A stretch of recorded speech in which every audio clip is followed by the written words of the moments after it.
Subrata YouTube চ্যানেলে তোমাদের সকলকে স্বাগত। প্রিয় সপ্তম শ্রেণীর ছাত্রছাত্রীরা, আজকে আমি তোমাদের একটা সংস্থার প্রশ্নপত্র দেখাবো, বাংলার প্রশ্নপত্র, থার্ড সাবমিটিভ অর্থাৎ ফাইনাল পরীক্ষার প্রশ্নপত্র। এখানে একটু আওয়াজটা সমস্যা হবে তোমাদের, তোমরা হেডফোন নিয়ে শুনবে। সাইডে কলকাতা গাড়ি যাতায়াত করছে, এই জন্য সমস্যা হচ্ছে আওয়াজে। তোমরা একটু দেখে নাও প্রশ্নপত্রগুলো, আওয়াজ না শুনলেও চলবে।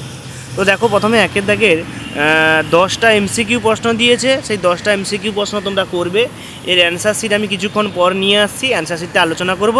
এখন তোমরা প্রশ্নগুলো দেখে নাও, অ্যান্সার শিট আমরা পরে আলোচনা করছি।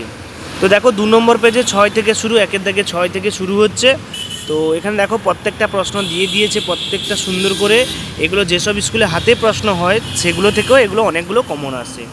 তো 2-এর দাগে দেখো এসএকিউ প্রশ্ন 10টা দিয়েছে। এসএকিউ প্রশ্নগুলো আমি তোমাদের সামনে দেখাচ্ছি, তো সেগুলো তোমরা ভালো করে দেখো। তো দেখো পরপর আমি একের পর এক স্ক্রল করে করে ভিডিওটা দেখাচ্ছি, তো তোমরা প্রশ্নগুলো দেখতে থাকো একের পর এক। 3 নম্বর পেজে দেখো 2-এর দাগে 9, 10 দেওয়া আছে, এবং 3-এর দাগে দেখো 5 নম্বরে যেগুলো 4টে করতে বলেছে, একটা প্রশ্ন 5 নাম্বার করে। ভারত তীর্থ কবিতা থেকে দিয়েছে একটা। তো এরকম প্রত্যেকটা, যে গাধার কান গল্প অনুসরণে উদ্ধৃতি যথার্থতা বিচার করো, তাই না, এর প্রত্যেকটা অধ্যায় থেকে দিয়েছে। তো তুমি যদি দেশের জন্য প্রাণ দিতে পারো, তোমার মাও পারে। কে কার উদ্দেশ্যে এই মন্তব্য করেছেন, নিজের কথা তিনি কিভাবে প্রমাণিত করেছেন। এরপরে প্রত্যেকটা দেশে 4-এর দাগে দেখো একটা করতে বলেছে 5 নাম্বারে, যেখানে 2টো দেওয়া আছে, তোমরা একটা করবে। এর মধ্যে যে কোনো একটা, এই যে ঘড়িওয়ালা বনের মধ্যে লুকিয়ে, এটা মাকু থেকে দিয়েছিল, তো তোমরা দেখবে ভালো করে। তারপরে দেখো ব্যাকরণ থেকে দিয়েছে, দেখো কারক নির্ণয় করতে বলেছে 5টা 5 নাম্বারের কারক নির্ণয়। 4 নম্বর পেজে দেখো 5টা 5 নম্বরের কারক নির্ণয় করতে বলেছে।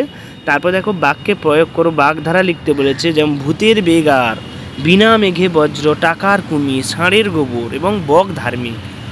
এবং তারপরে দেখো 7-এর দাগের বলেছে শূন্যস্থান পূরণ করতে বলেছে, এটা ব্যাকরণ থেকে দিয়েছে তোমাদের।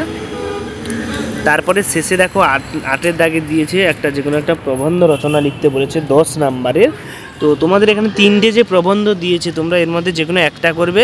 তো সেটা হচ্ছে এইটা করবে, এটা সুবিধা হবে তোমাদের, এবং নাম্বার পেতে পয়েন্ট করতেও সুবিধা।